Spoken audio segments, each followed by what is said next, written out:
All right, so let's scroll back up here and start over just really quickly, just in case I didn't record this bit.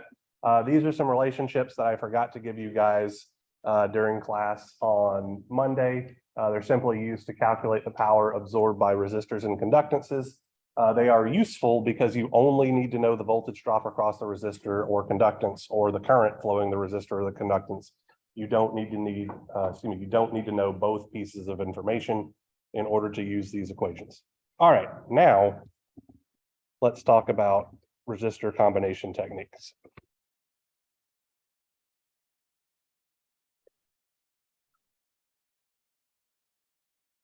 So you guys learned how to combine resistors in your engineering 120 class. We are going to provide a more formal description of why that works, and then work an example problem or so. So let's first start with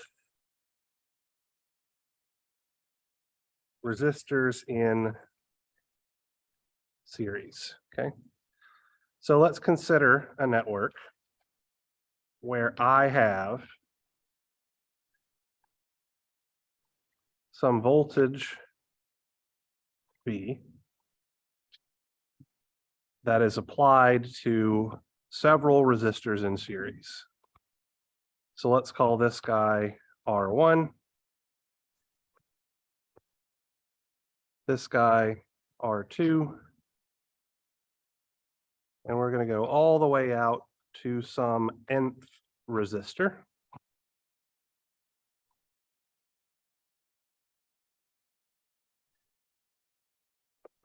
Like so. So this is an example of a single loop circuit where everything is connected in series. So we should expect that if there is any current flowing in this circuit, the same current flows through all of the elements. So I am going to assume a direction for my current.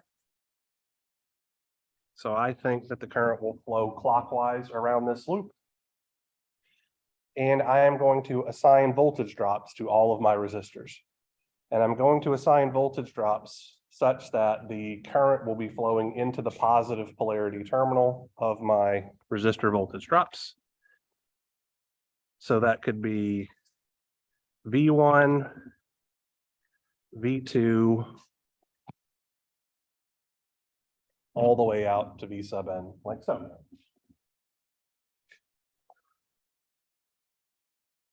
So if I apply Kirchhoff's voltage law around this loop, what I will find is that negative V plus V1 plus V2 all the way out to V sub n is equal to 0.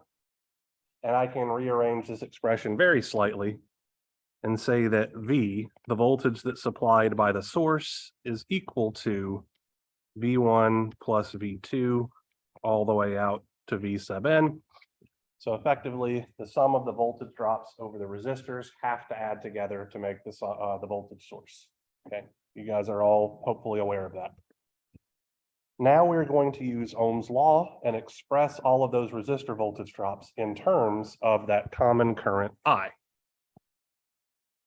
So V1 using Ohm's law is just going to be I times R1, where we're getting a positive sign because the current is flowing into the positive polarity terminal. Similarly, the voltage drop over our resistor R2 will be I times R2, all the way out to our nth resistor, which has a voltage drop of I times Rn. Since there is a common factor of I associated with all of the terms on the right-hand side, we can pull that guy out. And so we'll have I times R1 plus R2 all the way out to R sub n, or I is equal to Req comma S. So this is the equivalent resistance of these resistors in series, where Req sub S is simply R1 plus R2 all the way out to R sub n. Okay. So when we have resistors in series, we can simply directly add them together. You guys all already knew that. Now we've formally proved why that works using Kirchhoff's voltage law, right? Now let's look at what happens when we have resistors in parallel.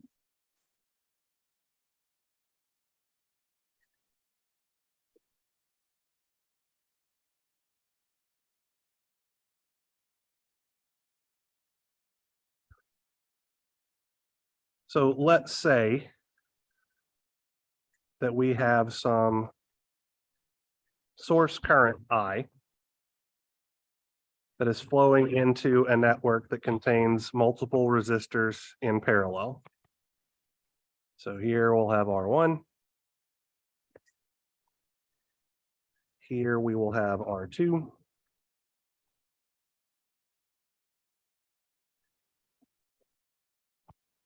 And way out here, we'll have our nth resistor R sub n. Since this is a single node pair circuit, because there's only one node pair, a node at the top and a node at the bottom, we know that all of our elements are connected in parallel. So we're going to wind up using Kirchhoff's current law in this case. Since all of our elements are connected in parallel, they must all share the same voltage drop across them. So I am going to assign a, let's see, voltage of simply V, choosing the positive polarity on top and the negative polarity on bottom. And I will assign a bunch of resistor currents. So I'm going to call this guy I1, this guy I2, and this guy I3. And I've chosen the direction of my currents such that I think my source current I will split up and flow down through all of those resistors. And the polarity of my voltage V was chosen such that the resistor currents are flowing into the positive polarity terminal, effectively trying to minimize the number of negative signs that I might see. Okay. So I'm going to apply Kirchhoff's current law, the formulation currents flowing in equals to current flowing out. And I'm going to apply that at the top node. So my Kirchhoff's current law equation should look like I, which is the current flowing in, will equal to I1 plus I2 all the way out to I sub n, because those are all of the currents flowing out. Current flowing in equals current flowing out, applied at the top node. Are we okay with that KCL expression? All right. Yes, ma'am. Okay, so the I, that's all the R in, or is that just? Sorry, that should be I, yeah, I wrote I3, but that should be IN, so thank you for pointing that out. Yes, mistake in my notation, thank you so much. Any other questions or anything else that I might have screwed up? All right, so all of those resistor currents can be expressed in terms of that common voltage V using Ohm's law. So since the current is flowing into the positive polarity terminal for each of those resistor currents, we will have V over R1 for the current flowing through resistor R1. We'll have positive V over R2 for the current flowing down through resistor R2. And finally, V over Rn for the current flowing down through resistor Rn. There is a common factor of V that I can take out.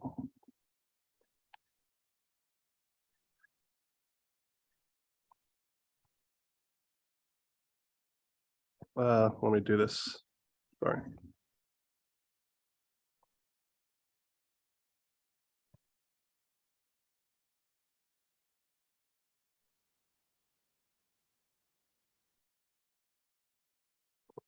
Like so. So I've just simply factored out my V.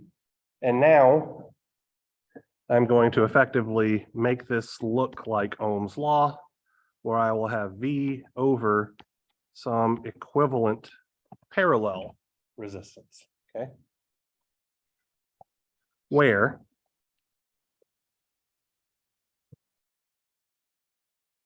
the equivalent parallel resistance is given by 1 over R1 plus 1 over R2 all the way out to 1 over R sub n. And then we take the reciprocal of that whole expression. So this, I believe, probably matches up with what you guys learned in your engineering 120 series. To combine resistors in parallel, you add the reciprocals and then take the reciprocal of that quantity. We are going to look at a special case here, though, okay? So what if we had a network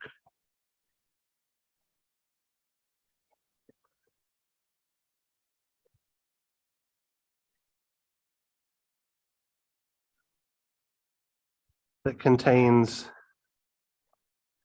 exactly 2 resistors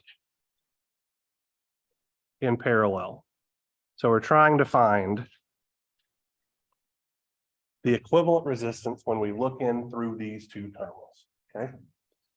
So if we apply the equation that we just developed,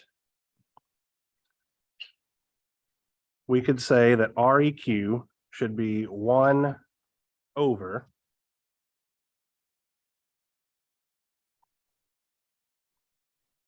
R1 plus 1 over R2. Okay, that's just the direct application of the equation that we just derived, right? So what I'm going to do is I'm going to do some manipulation of this expression to try to give us something that's a little bit easier to apply, okay? So I'm going to multiply that quantity of 1 over R1 by a factor of R2 over R2. I'm going to multiply 1 over R2 by a factor of R1 over R1. So I'm just multiplying both of those fractions by 1, but I'm choosing a very specific formulation of 1, okay? So what this does is simplifies to this, right? So we'll have R2 divided by R1, R2 plus R1 divided by R1, R2. And I can now see that the fractions in my denominator have a common denominator. So I can lump those guys together, giving me 1 over R1 plus R2 divided by R1 multiplied by R2. And my last step here is I'm simply going to flip that fraction upside down to get rid of that reciprocal relationship. So this will be equal to R1 times R2 over R1 plus R2. So this is just a shorthand notation or a shorthand calculation way for us to calculate the equivalent resistance when there are exactly 2 resistors, okay? It only works when there are 2 resistors. If we had 3 resistors in parallel, it would not be R1 times R2 times R3 over R1 plus R2 plus R3. The units do not work out, okay? So this can only be applied when you are doing 2 resistors, all right? I just want to make you guys aware of this because this is how I'm going to combine 2 resistors all the time. And so I want you to understand what's going on when I do it, all right? All right, so how do you guys feel about this? Nothing too wild or crazy. Hopefully this was largely a review. Depending on what teacher you had for your engineering 120 series, this part might have also been a review. I don't know. So what we are going to do now is I'm going to show you guys how I perform resistor combinations on complicated resistor networks. And I'm going to do that by looking at one of your homework problems, okay? So this is homework set number 3, problem 2. This is a pretty gnarly, ugly looking resistor combination problem. And you're asked to perform effectively 3 different resistor combinations depending on which set of terminals that we are looking at, okay? So I am going to draw this circuit.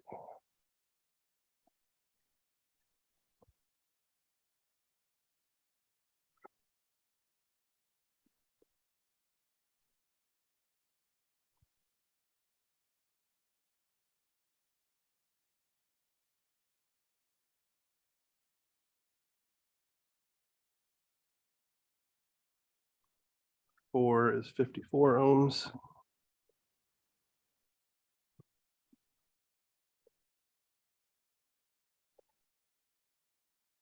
R2 is 200.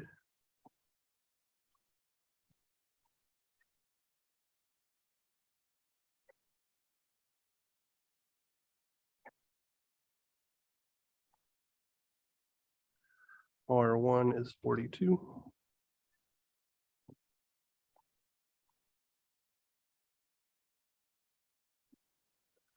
R3 is 250.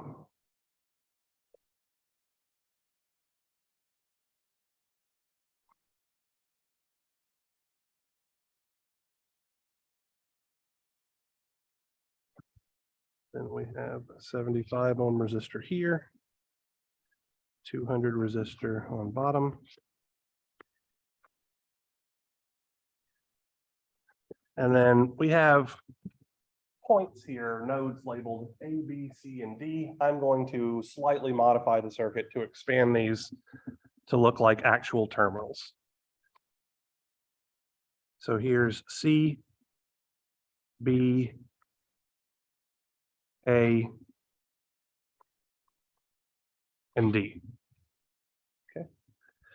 So in this problem, for your homework, you are asked to determine the equivalent resistance seen between the terminals A and D, between terminals B and C, and between terminals C and D.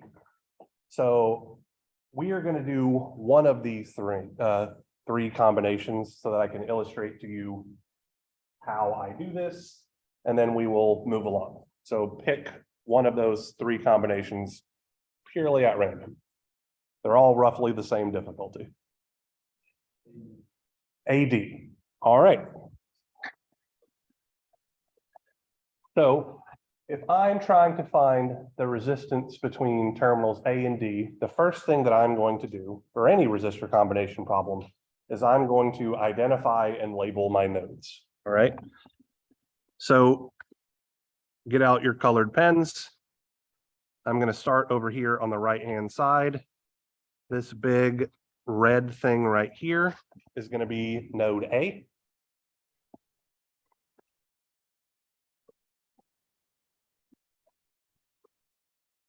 This thing here on the top middle is going to be node B.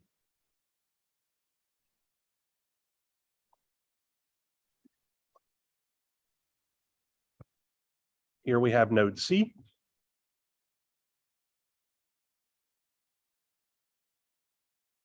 We have a node here between the 100 and the 25 ohm resistor. It doesn't have a label yet, but I'm going to call it E.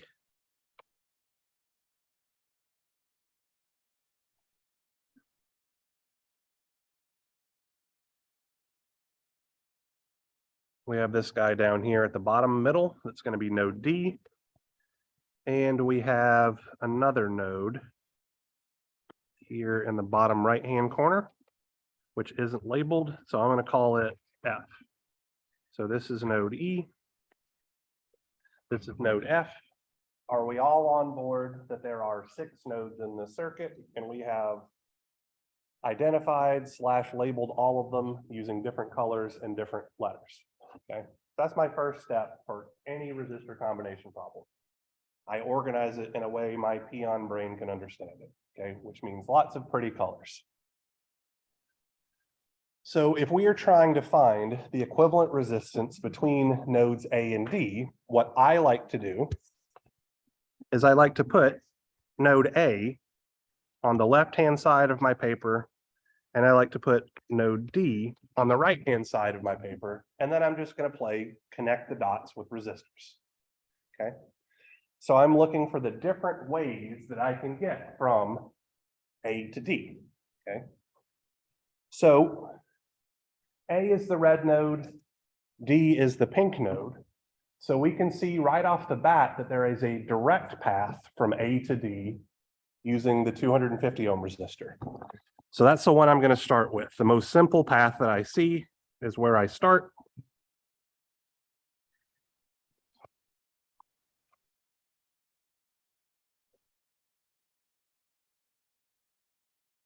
So there's my 250 ohm resistor. And just for the sake of argument, I'm going to put a little check mark here to recognize that I've already taken this one into account. Okay.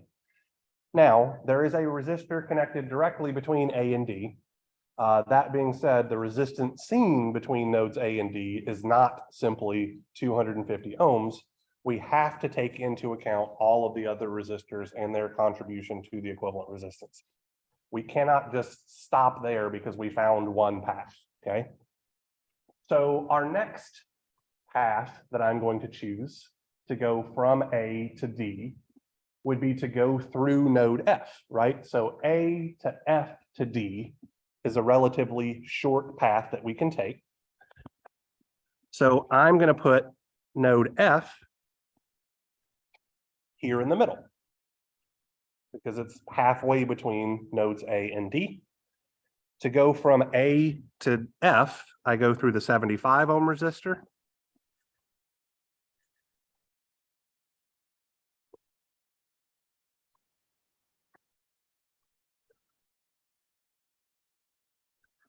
And to go from F to D, I go through that 200 ohm resistor on the bottom right.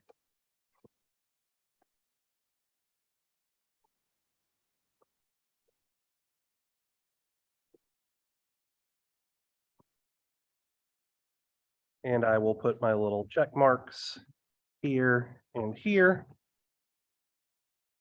to let me know that I have taken care of those resistors as well. Okay. So we have two paths out of the way. We have a couple of more to accommodate, right?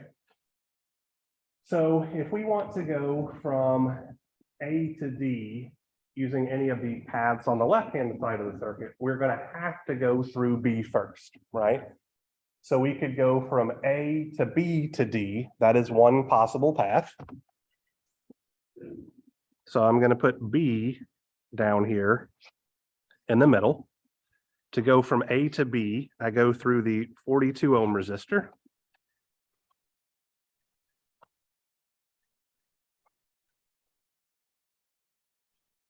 To go from B to D directly, I go through the 50 ohm resistor.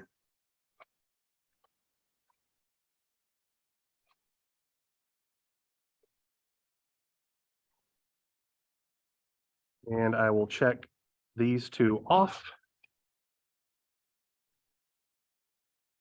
And effectively, I've covered every way that I can go from A to D. But let me hesitate there, right?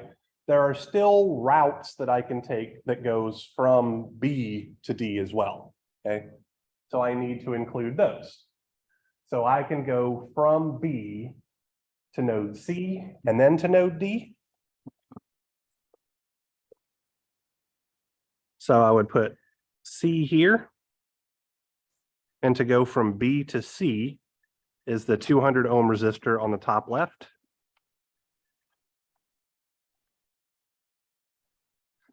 To go from C to D directly is the 54 ohm resistor.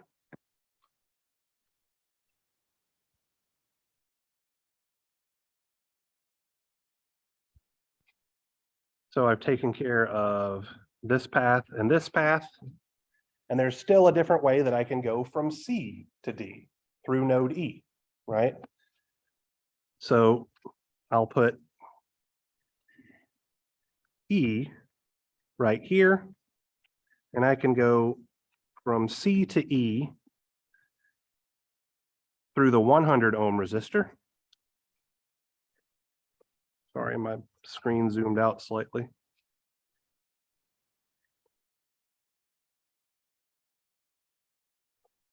And then I can go from E to D using the 25 ohm resistor.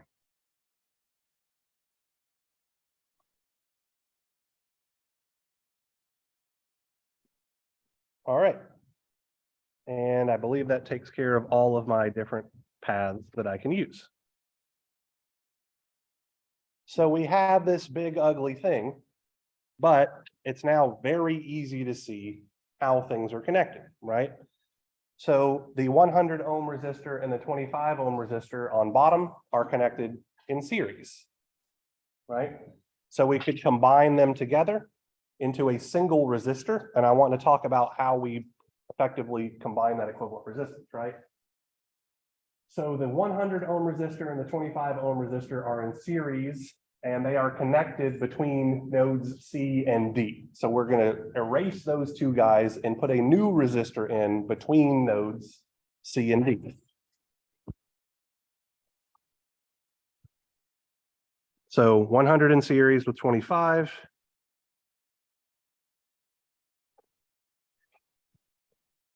Makes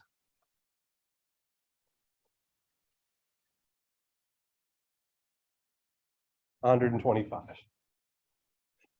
Now we can see between nodes C and D that we have a 54 ohm resistor in parallel with a 125 ohm resistor, right?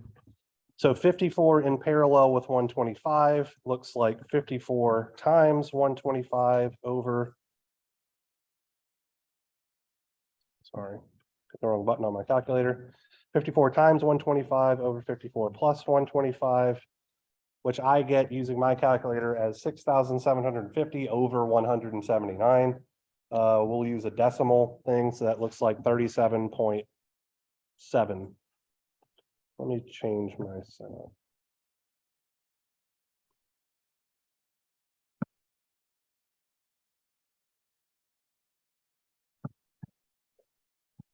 Yeah, 37.709. So because those two resistors were in parallel between nodes C and D, we erase both of them and replace them with an equivalent resistance between nodes C and D.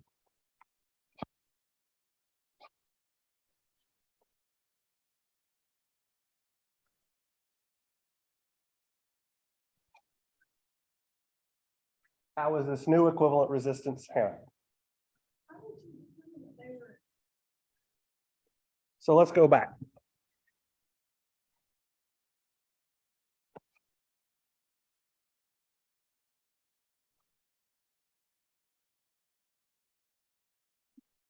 So I had a 54 here and a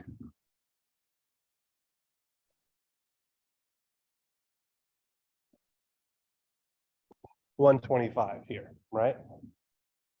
So let me use the same colors that I used earlier.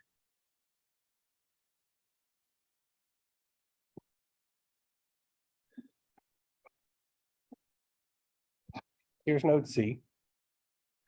D was in pink.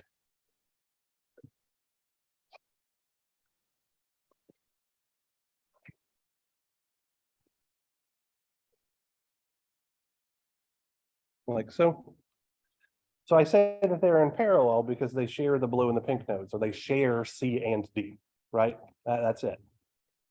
So when I have them, when I use this method, effectively, I'm going to see that resistors are either connected in series or connected in parallel, and that's pretty much the only combinations that I'm going to get.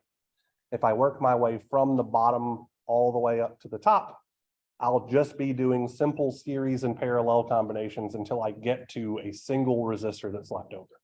And that is the equivalent resistance of the whole thing that we're trying to find. Okay. All right, so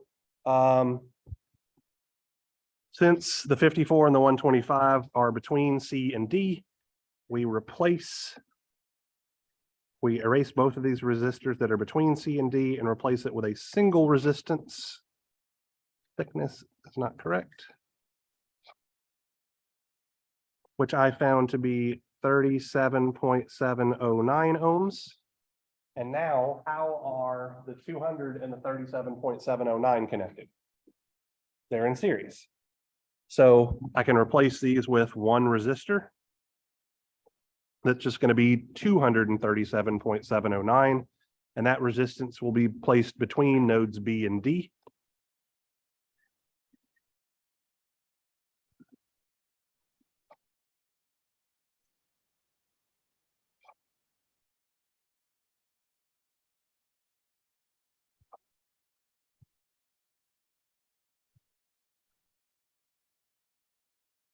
How are the 50 ohm resistor and that new equivalent resistor connected? In parallel. So I'm going to have 50 times that 237.709 divided by 50 plus that 237.709, which gives me 41.311. That's going to be placed between B and D.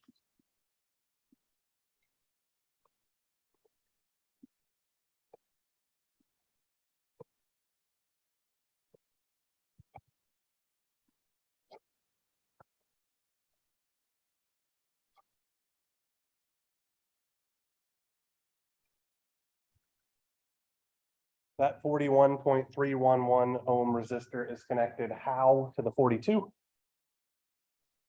In series, so I'll simply add 42,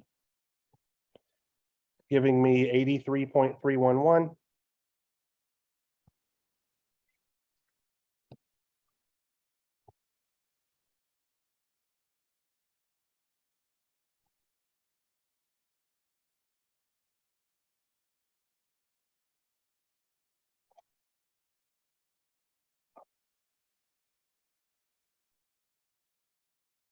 All right.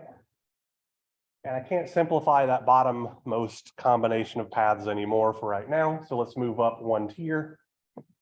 How are the 75 ohm resistor and the 200 ohm resistor connected? They're in series, so we'll simply add them together. Replacing this with a 275 ohm resistor.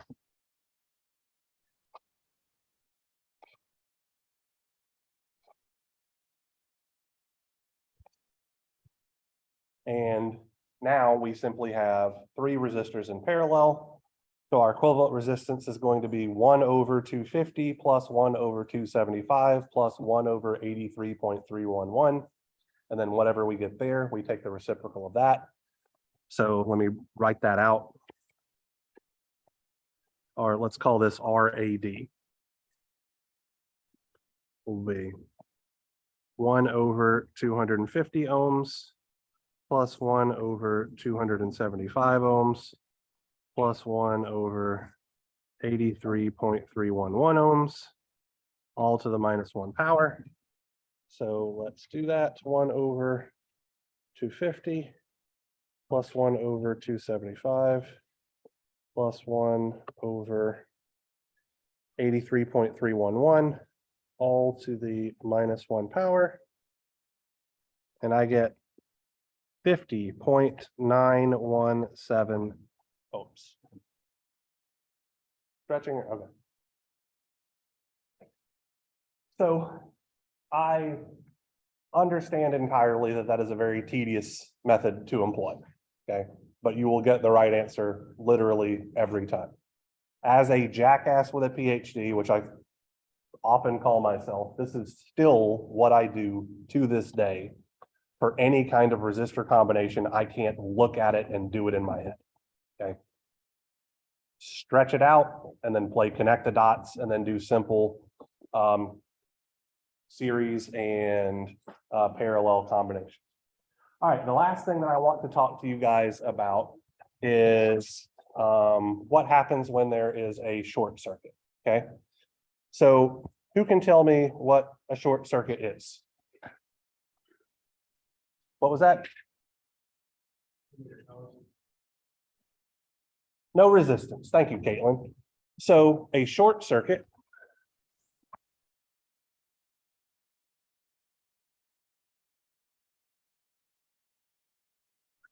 is a path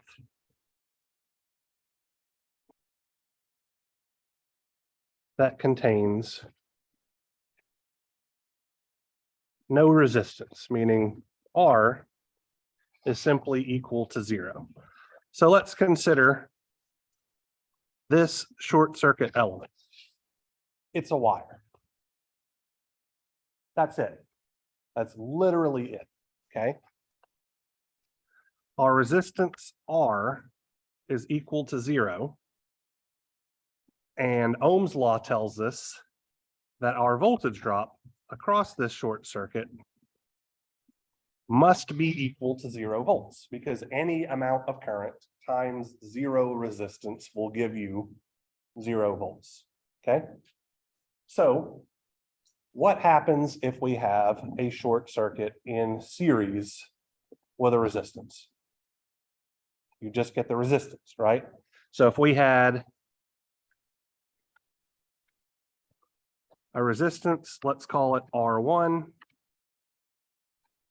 and a resistance over here that is 0 ohms, the equivalent resistance